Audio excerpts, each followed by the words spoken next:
So the next updates will come from Civil Defense. So Talmadge, we're going to have you come up now and give us updates.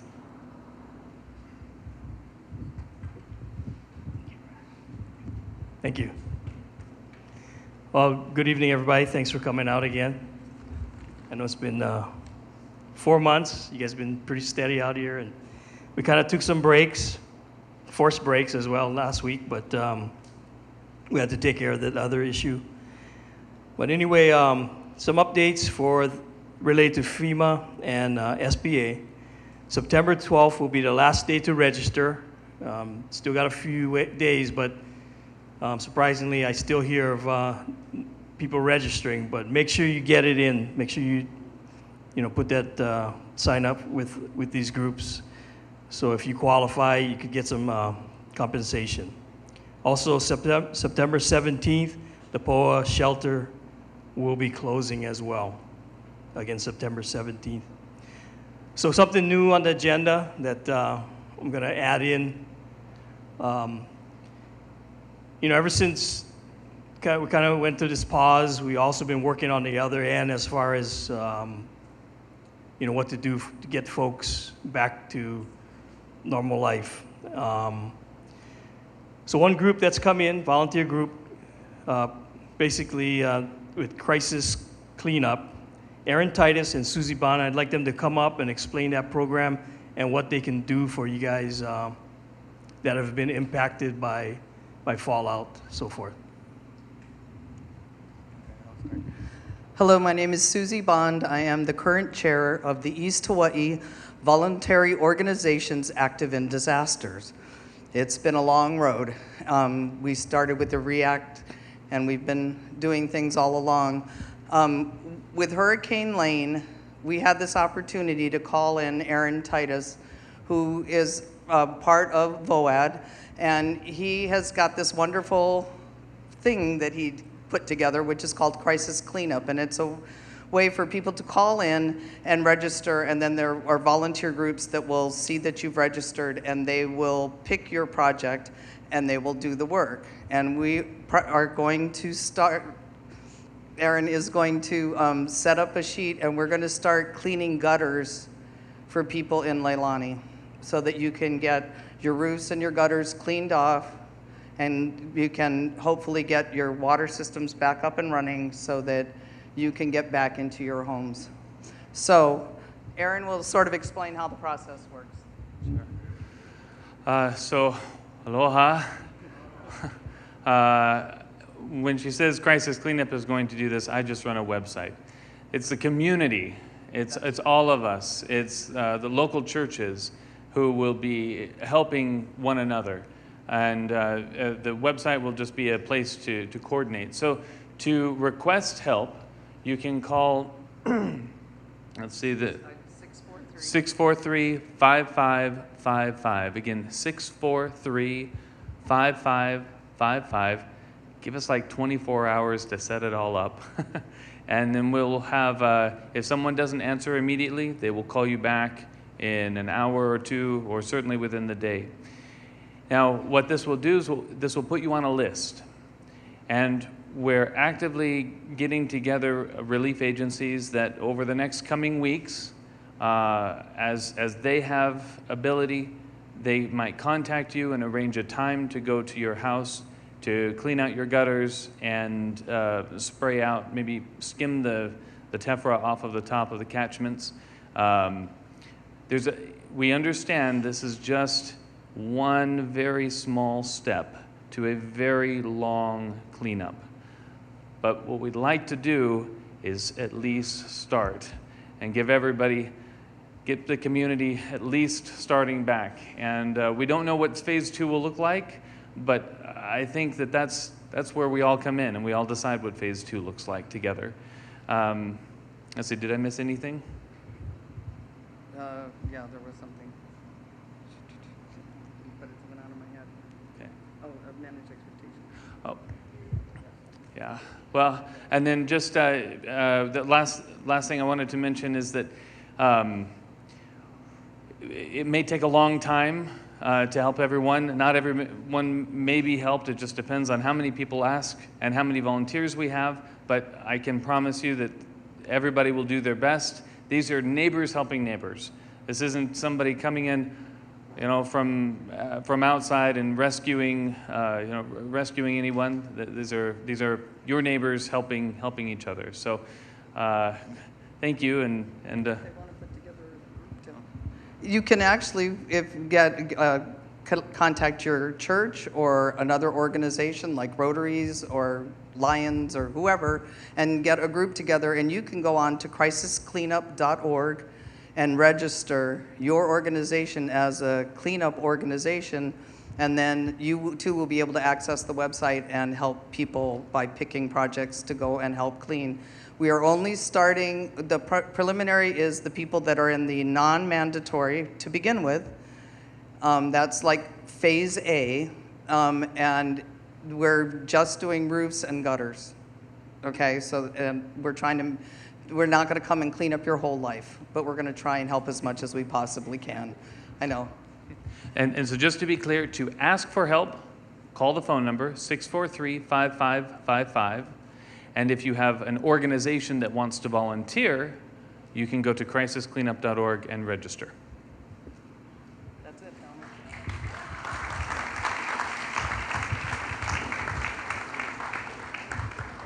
Yeah, thanks, you guys. We've seen this throughout the multiple disasters that we've been dealing with. A lot of volunteering, a lot of outreaching, and it's nice to see in our community that people are helping each other. So as far as what's going on with our policy, our policies are driven by, the current status of the lava, the gases, the different hazards. As Frank Truesdale from USGS just said, things have kind of paused, but it's not done yet. We still got lava out there. And as we've told you guys, the last couple of meetings that we've had, the situation throughout history is that eruptive activity does go into pauses, and out to 3 months later, things will start up again. So we've got to be wary of that no matter what we do. Nevertheless, what we've done, based upon discussions with HVO, Department of Health, all our other partners, you saw last Friday that we did some relaxing of our restrictions.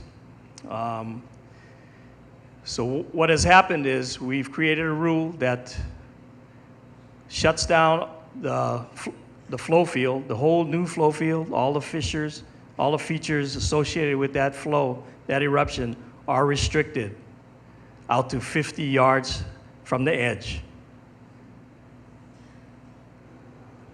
So with that, we released we shut down the checkpoints on Highway 137 at Papaya Farms Road, which is Government Beach Road. At Papaya Farms Road, that checkpoint is no longer there. And also the checkpoint 137 at Opihikau is no longer there. So people I know they go up and down that road, but if you go on the lava, unless you have requested from Civil Defense access into that area, you're not authorized. People we're allowing access to are the folks that still have the property owners, the residence owners in there.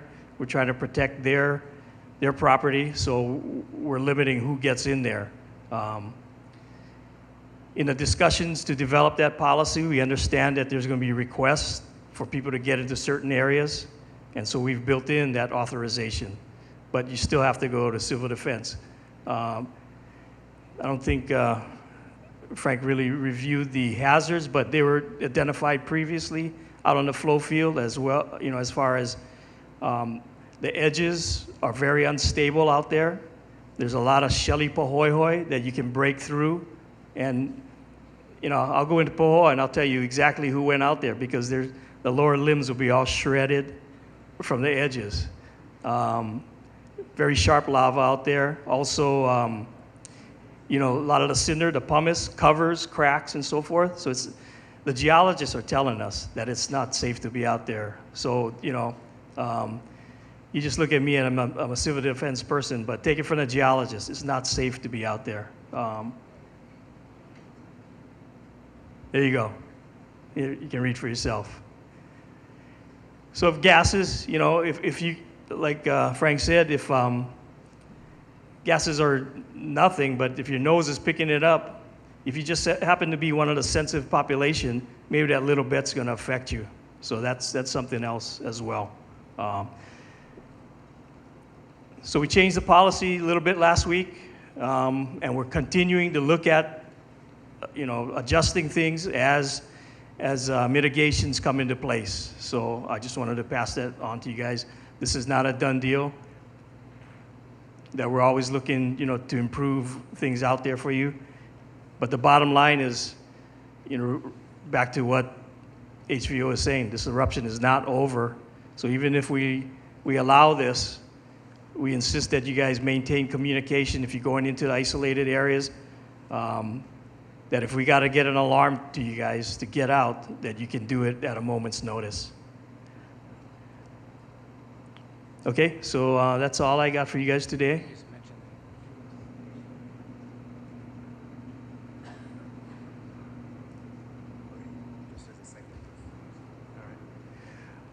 So I'm reminded that, you know, one of our partners that's working out with us is Helco, and I guess they've been into the subdivision in the mandatory area, and they've been doing their work mitigating a lot of their I guess infrastructure that's come down.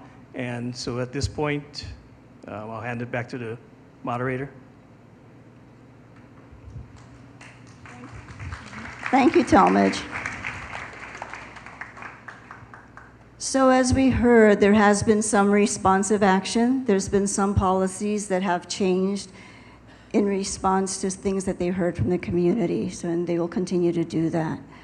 So without further ado, I'm going to call out Kristen from Helco. Oh, okay.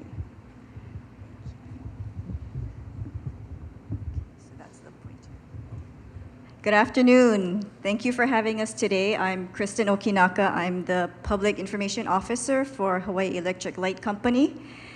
And we're here, we actually have a team here today besides myself. We have a table in the back there with a team of employees who can help answer any questions you might have about restoration or your customer account. Okay, So as Talmadge mentioned, we have been working in some of the areas of Leilani Estates, and the reason we're doing that is in preparation for a possible lifting of the mandatory evacuation for the Leilani Estates. And a lot of that preparation is revolves around safety for the community as well as our employees. So you may have seen some of our crews working in the Leilani Estates area this week, and one of the things they're doing is to conduct damage assessments as well as remove a lot of the damaged equipment that's in the subdivision. This would include things like down poles, cracked poles, down lines, transformers, any type of equipment that has been damaged by the eruption and that could pose harm to the community. So what we're doing is removing all of that equipment, making sure it's safe, and it also helps with access to the community because some of those were blocking roadways.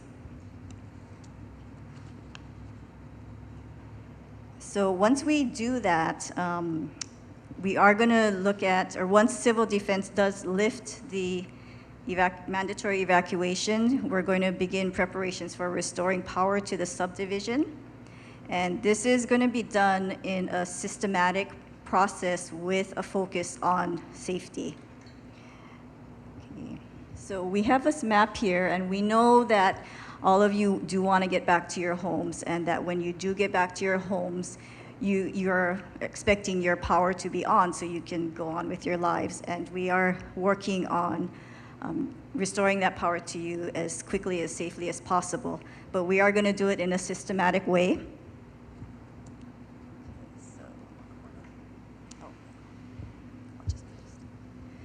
Okay, so this process is going to take a little bit of time depending on the damage. Okay, there we go. Okay, I don't know if you can see it in the back, but if you can't, our team does have printed versions of this map in the back of the room.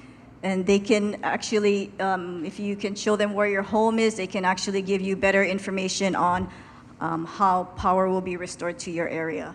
So this area here that's in the pink, this area has the least amount of damage from the eruption. And so this is the area we're going to focus on first for restoration.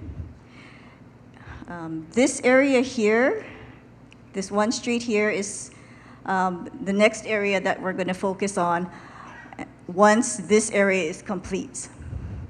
Okay. It's a little light, but this last section here, it's a very pale yellow. This area will be completed after these two areas are completed. And the reason for that is because this area sustained the most damage. And we're going to have to go in and rebuild the infrastructure that's there.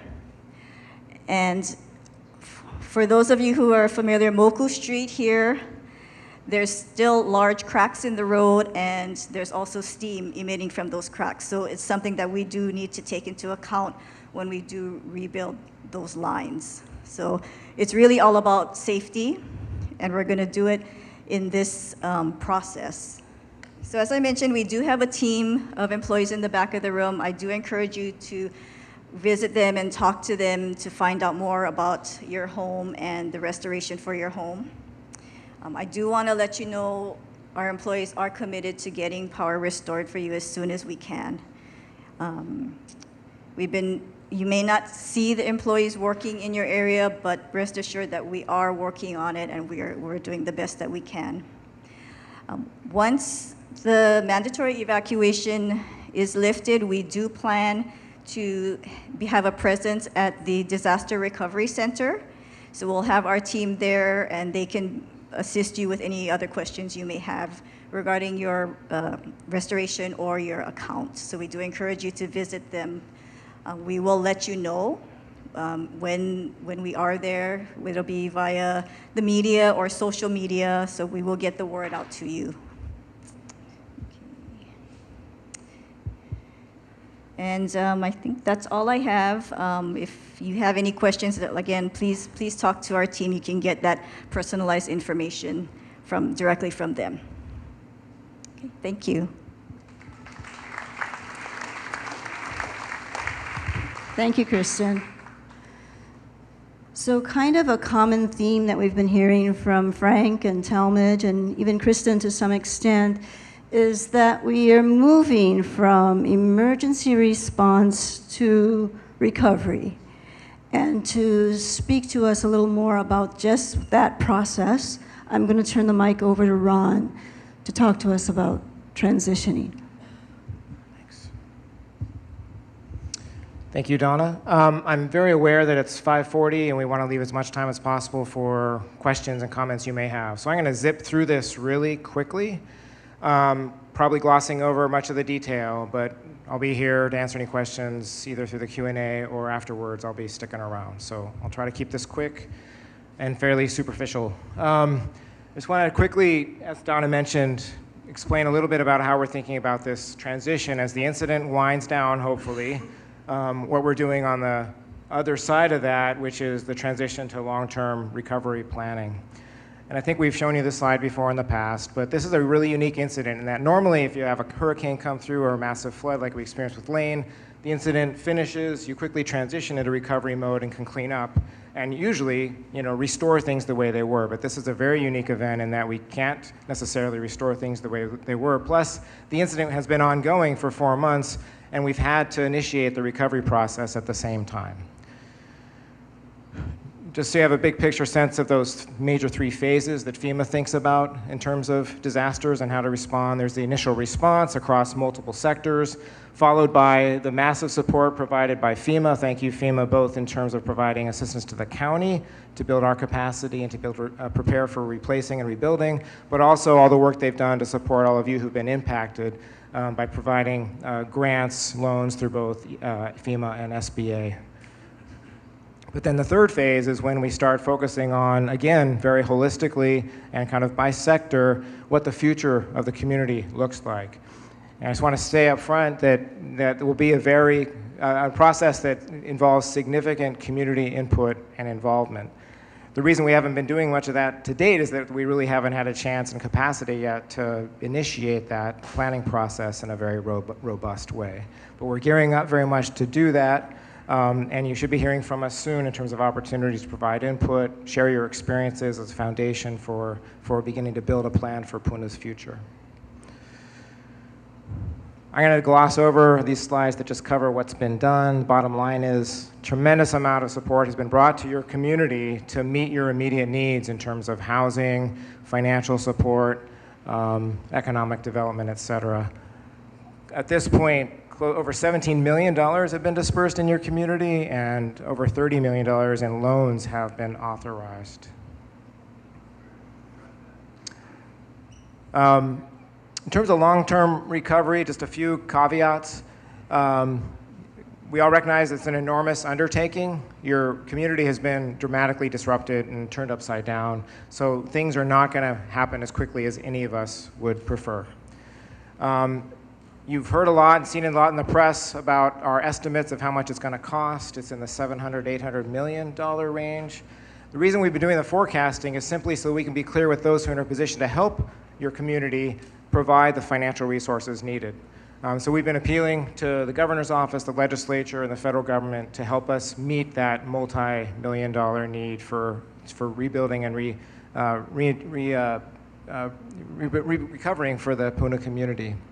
All the ideas that are included in that budget to make those estimates are simply draft ideas. It's forecasts of how many roads might need to be built, parks rebuilt, housing, and the infrastructure needed to support it. But it doesn't mean we've done any planning. We just simply had to forecast the range of things that would have to be done to rebuild the community.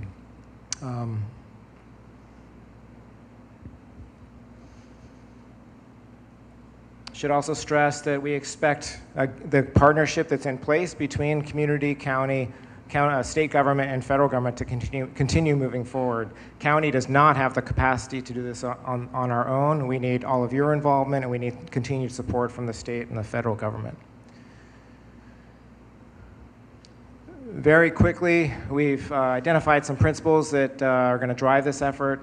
I think we've covered this to some extent in the past, so I'm not going to spend a whole lot of time on them, but very briefly, we know that each case is individual, so we want to make sure that we are able to provide people's choices that are tailored to the unique circumstances and the unique way they've been impacted by the event. We want to be as timely as possible, but I do caution you that things are never going to move as quickly as any of us would prefer. We're all in this together. We're trying to maximize and leverage all the resources at our disposal, private, federal, state, which is why we're working so hard to bring in funding from the outside. I already mentioned the importance of doing this together and engaging the community actively in the planning process. We want to be thoughtful about avoiding some of the mistakes of the past and mitigating risk for the future. None of us want to experience this again, so that's going to be a driving principle.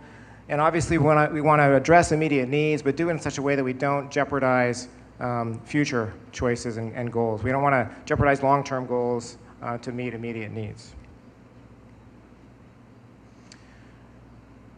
You may have seen reference to this in the paper, but we'd like to have the county council stand up a recovery agency who would have significant authority to manage the planning process across all these different areas you see on the screen, as well as authority to float bonds, borrow money, to invest in infrastructure so that we can, in much in the same way that Kaiko'o and Hilo was managed by a redevelopment agency, really need a robust agency that can tackle this significant effort and has all the authority and powers and funding necessary to do that. I'm going to really whip through all these slides very quickly. The point of this series of slides is to show you that we haven't been doing nothing. There's a lot going on as it relates to housing and all these other areas. I'm happy to answer questions about the details of that. But what we're trying to be clear is that, on the one hand, be very clear about the outcomes in terms of, simply put, in housing. We obviously want to make sure there are long-term, affordable choices available for people. Comply with the CDP and the general plan, which are clear about the desire to infill urban areas while at the same time providing choices for rural and agricultural living. And then not also at the same time jeopardizing existing affordable housing initiatives across the island. So again, I'm not going to go into each of these details in significant detail, each of these slides, but I do want to note that there's activity. We're clear about some of the long-term desired outcomes across these areas, and we're moving already and making progress across them. So economic development, infrastructure, the impacted area. On that note, I know a lot of questions, a lot of concern about the people, particularly in Leilani, who are in a unique situation. Just through this slide on the screen to show you that it's an extremely complex situation, and so the solutions are not going to be quick or easy.